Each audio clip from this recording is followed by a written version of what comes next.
एक बूढ़ा व्यक्ति अपने पुत्र के लिए अपने मेहनत से कमाए गए पैसों से पिछले साल एक छोटे से शहर में मकान बनाने के लिए जमीन का एक छोटा सा टुकड़ा खरीदा।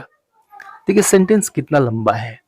अब जब इसको हम ट्रांसलेट करेंगे तो सबसे पहले हमें चाहिए सब्जेक्ट और फिर वर्ब चाहिए। तो सब्जेक्ट ये है, एक बूढ़ा व्यक्ति, इसने काम किया कोई, तो जो काम करता है वो सब्जेक्ट हो गया, तो सब्जेक्ट हमें मिल गया।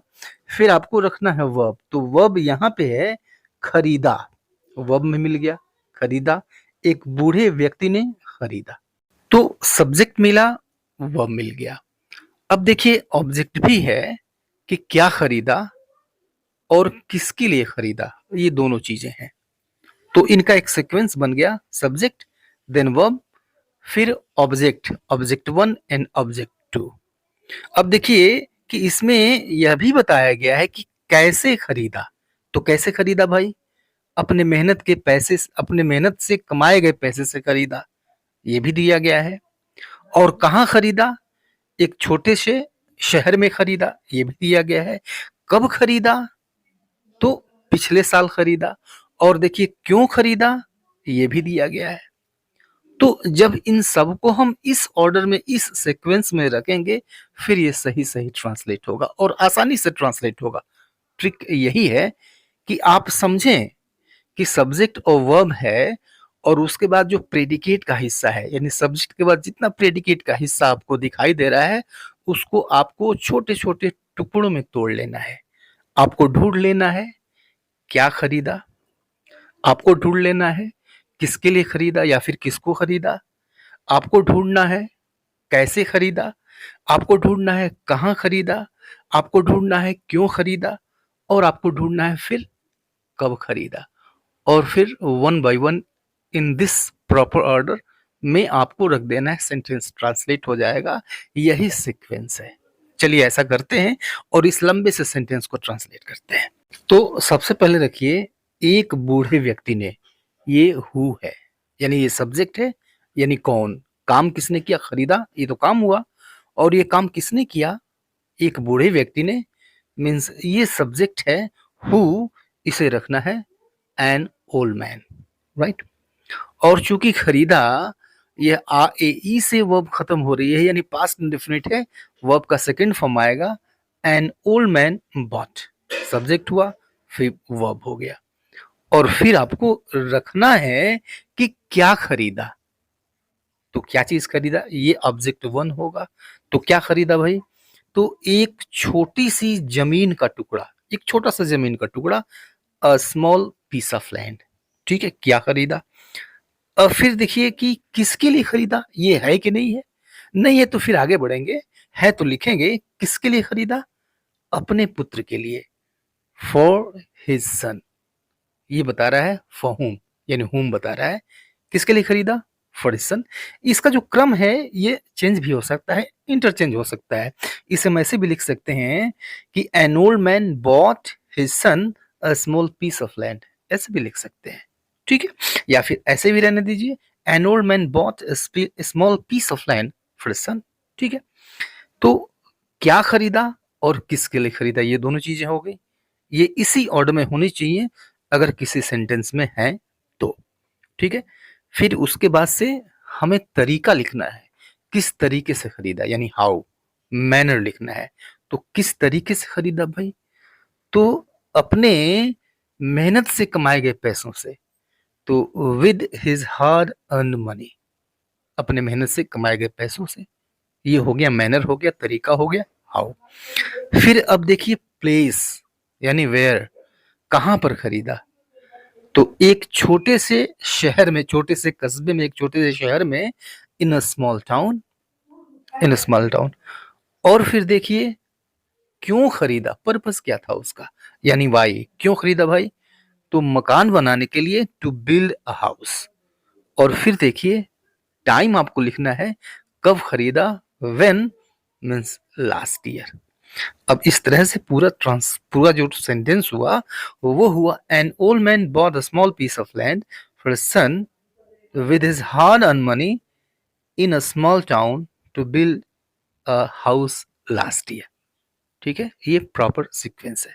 अब चलिए इसको हम तोड़ तोड़ के समझते हैं दूसरे सेंटेंसेस के माध्यम से। इस सेंटेंस के बारे में एक दो बातें और समझिए कि यह जो टाइम है यानी व्हेन, यह अक्सर या तो सेंटेंस के लास्ट में होता है या फिर शुरू में भी हो सकता है। इस लास्ट ईयर को चाहे तो हम एंड ऑफ द सेंटेंस लिखें या फिर शुरू में ही लिख दें, last year N old man ऐसे करके लिख दें, पहली चीज। दूसरी चीज ये कि वेयर, व्हेन, व्हाई, इनका सीक्वेंस कभी कभी चेंज भी हो सकता है बिना अर्थ बदले हुए। कभी कभी इनका जो सीक्वेंस है, इनका जो ऑर्डर है, यह चेंज भी होता है, हो सकता है। ठीक है, चलिए कुछ और एग्जांपल्स लेते हैं कि मैंने कार बेच दिया। ठीक है, तो फिर मैंने क्या कहा कि सीक्वेंस लीजिए, हु यानी कौन, फिर वर्ब, फिर व्हाट यानी क्या। सिर्फ यही चीजें हैं, सब्जेक्ट है, वर्ब है और ऑब्जेक्ट है। ऑब्जेक्ट जो है वह क्या है। तो मैंने कार बेच दिया, आई सोल्ड द कार। आई यानी हु, किसने बेचा भाई, मैंने बेचा। सोल्ड पास्ट इंडेफिनिट है, सेकंड फॉर्म आएगा आई सोल्ड, और फिर आपको लिखना है व्हाट। ये सीक्वेंस हो गया, आई सोल्ड द कार। ठीक है, subject verb object, subject verb what, who verb what. ठीक है, अब इसमें एक चीज और बढ़ाइए, हम इसमें एक चीज और बढ़ाते हैं कि मैंने उसे कार बेच दिया। तो एक चीज बढ़ गया और वो बढ़ा हूं, यानी ऑब्जेक्ट दो हो गए। ठीक है, क्या बेचा, एक ऑब्जेक्ट ये, किसे बेचा, ये दूसरा ऑब्जेक्ट। ठीक है, तो सब्जेक्ट लिखिए, वर्ब लिखिए और फिर ऑब्जेक्ट प्लस ऑब्जेक्ट लिखिए, यानी सब्जेक्ट लिखिए यानी who plus verb plus what plus हुम। ये जो हुम और व्हाट है, इनका सीक्वेंस चेंज भी हो सकता है। ठीक है, तो मैंने उसे कार बेच दिया, आई सोल्ड। ठीक है, अब लिखिए किसे यानी हुम, तो उसे हिम, और फिर लिखिए क्या means what, the car, I sold him the car. अब यह जो ऑब्जेक्ट वन और ऑब्जेक्ट टू है, किसे और क्या, अगर इसका सीक्वेंस चेंज भी कर देते हैं तो भी अर्थ वही रहेगा, लेकिन बीच में एक प्रीपोजिशन जोड़ना पड़ेगा। जब आप हिम को बाद में ले जाएंगे, द कार को पहले लाएंगे, तो इनके बीच में एक प्रीपोजिशन जोड़ने पड़ेगा, एक सही प्रीपोजिशन जोड़ना पड़ेगा। इसको हम ऐसे भी कह सकते हैं, I sold the car to him, मैंने उसे कार बेच दी। इसी तरह का एक सेंटेंस और देखिए, मैंने उसे एक शर्ट खरीदा। ठीक है, तो यहां पर हु यानी किसने, मैंने, वर्ब है खरीदा, और फिर व्हाट यानी क्या, शर्ट, और हुम किसके लिए, किसे, तो उसे।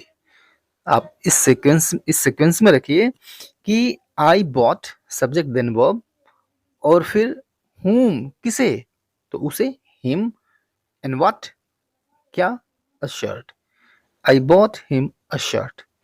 तो ये दो चीजें हैं, हुम और व्हाट। इनका सीक्वेंस उलट भी सकते हैं, लेकिन बीच में एक प्रॉपर प्रेपोजिशन आपको लिखना होगा। हम ऐसे भी लिख सकते हैं, I bought a shirt for him, मैंने उसके लिए एक शर्ट खरीदा। ठीक है, अब इस सेंटेंस को थोड़ा सा और एक्सटेंड करते हैं। मैंने कल उसे कार बेच दी, या फिर कल मैंने उसे कार बेच दी। अब यहाँ पे व्हेन यानी टाइम भी जुट गया। तो सीक्वेंस याद रखिए, जो ऑर्डर है उस ऑर्डर को याद रखिए। पीछे आपको याद होगा कि हमने व्हेन को यानी कब काम हुआ, इसको सबसे लास्ट में हमने जोड़ा था, या फिर सेंटेंस के शुरू में ही हमने जोड़ दिया था।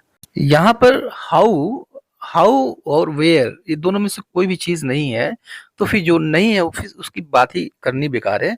तो नहीं लिखेंगे, हमें कब लिखना है, तो इस कब को, व्हेन को चाहे तो सेंटेंस के एंड में यूज कर दीजिए या फिर सेंटेंस के शुरू में यूज कर दीजिए। हम ऐसे कह सकते हैं, yesterday I sold him the car, कल मैंने उसको कार बेच दी। ठीक है, तो who, then verb, then what, then whom, then when, right. या फिर चाहे तो आप इसे भी ऐसे भी लिख सकते हैं, यस्टरडे को लास्ट में यूज कर लें, आई sold him the car yesterday. अब इस सेंटेंस को थोड़ा सा और बड़ा करते हैं और इसमें हम पर्पस जोड़ देते हैं, यानी वाई जोड़ देते हैं। ठीक है, कल मैंने उसे कार अपने बेटे की फीस भरने के लिए बेच दी।